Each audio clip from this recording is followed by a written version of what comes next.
Hey guys, South Texas Banshee. I'm finally gonna do a little video for y'all. It's actually a request from someone I've been talking to on Messenger quite a bit, and it's nothing major. It's just how to do a clutch cable, how to take it off the perch, off the engine, reroute it, put it back on.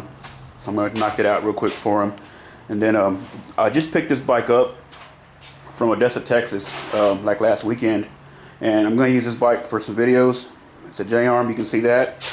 I'm going to do a front end video, how to disassemble a J-arm, put it back together. I'm going to finally do my engine removal and reinstallation, and everything that I haven't covered before that I can cover on a J-arm.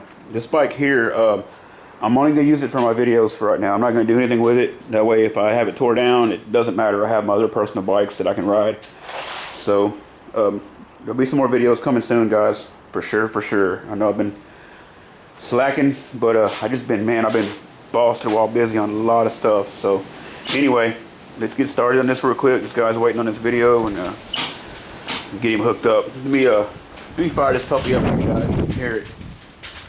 The pipes need to be repacked, but it runs great. After I picked it up, I had to put carburetors on it and clutch assembly and stuff like that, but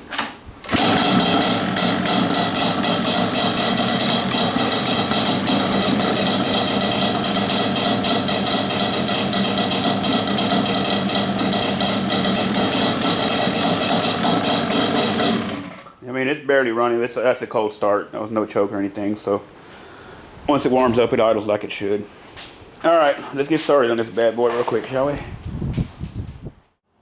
Okay, it's easier to go ahead and pull the tank off just so you can run your cable through easier. You don't have to, but I'm gonna do it just so you guys can see what all is involved in it. So I'm gonna take this off real fast.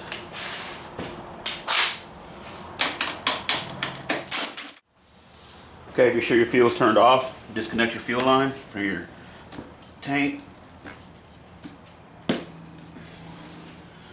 Then if your radiator support, this here, if it's not bent, see how this has got some rust breaking out right here? It's been pushed back a little bit, but it's been straightened. If it's bent real bad, it'll be touching your tank and you'll have a hard time getting your tank out.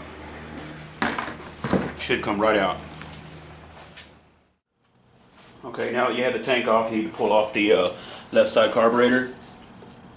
You don't have to disconnect the throttle cable, you can leave it on. Just remove the fuel line on it. Fold the other fuel line out of the way. Just kind of maybe hang it up behind the other throttle cable like that. Let's see.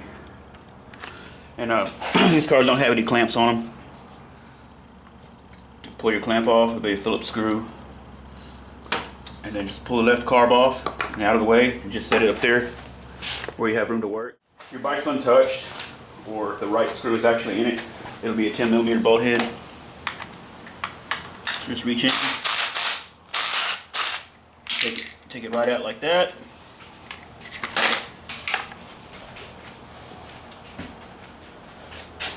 Okay, let's see. And your bracket comes off just like this. Now your stator wire from your stator runs underneath here, and when you go to put it back on, you're gonna set it on just like that,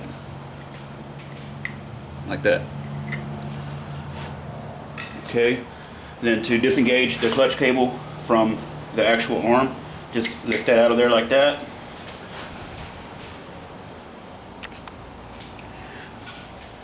And then push in on the cable itself. Push in on it like that. And then it'll pull right out. Put it back in, push it back through, fold the lever over,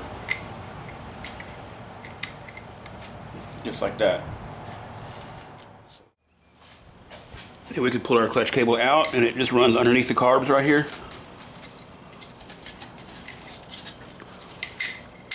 And just pull it right out of there. Okay, then we take it off the perch. And you can take it off the perch first, it doesn't really matter. I just chose to start down there. Okay, our clutch is already loose. You're gonna have this lock nut here. Back it all the way off. And then take your cable. If you didn't take it off the bottom first, you'll need to run this all the way in to give yourself some slack. Push the cable through. Make sure you can see. Yeah, okay. There's gonna be a slot in both the adjuster and the retainer right here. You see it? Line those up. Pull the cable out. and then just out of the lever like that. Pull your cable through your boot. Then you can slide it down through or pull it right out, it doesn't matter. We just pull it right through. Just like that. Then put it back on. Sometimes it's easier just to feed the engine side through this boot than get the big end through. So I just push it through. Just like that. Feed it through where it needs to be. Okay, then I'm gonna show you guys how it rots back down. It's gonna get a little shaky. Bear with me here. All right, let's stop for a second. Okay, so now we got it through the boot there, and then we're gonna route it back down where it belongs. So we're gonna route it down through here. And bear with me here, the camera's gonna be a little shaky. Route it down, and then we need to get it straight down through. Come through this wire ring here with everything else. Let me try to do this here. And then come down behind the pipe. Be sure you come down inside this frame tube right here. Come right along next to the engine. Right next to the cylinder. You see it there? Behind all the hoses, vent hoses, coolant hose, and all that good stuff. Feed it around, and it goes back right under the carb where we took it out from. All right, then to hook it back up to the engine. It's really simple.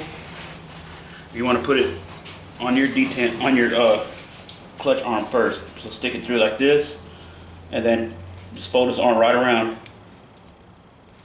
like that. That's all there is to it.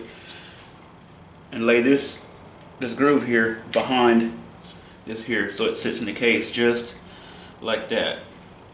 And take your retainer, goes on just like this, and it'll sit right over the top of the cable. Put your screw in, and you can tighten it up.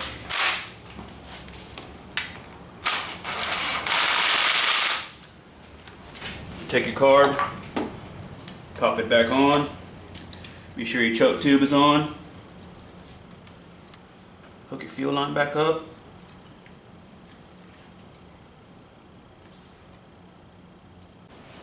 Then when you go to put it back in your lever, just pull your cable out.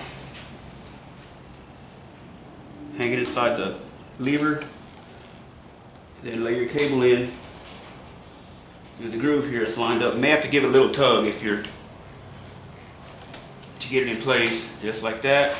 And then you can go ahead and get your adjustment right. Screw out on the main adjuster. When you get it where you want it, tighten the lock nut up, and that's it. Good to go. Then you can take your tank, set it right back in place. Put your bolts back in, you're home free.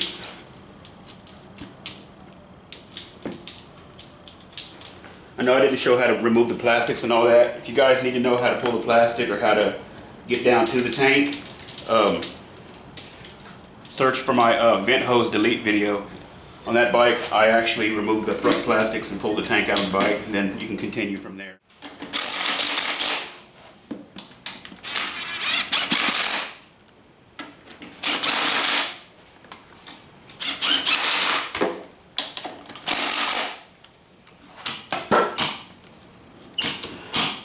There she goes, guys. I hope that helped y'all out. Y'all have a good one. I'll be back with some more videos soon on this puppy.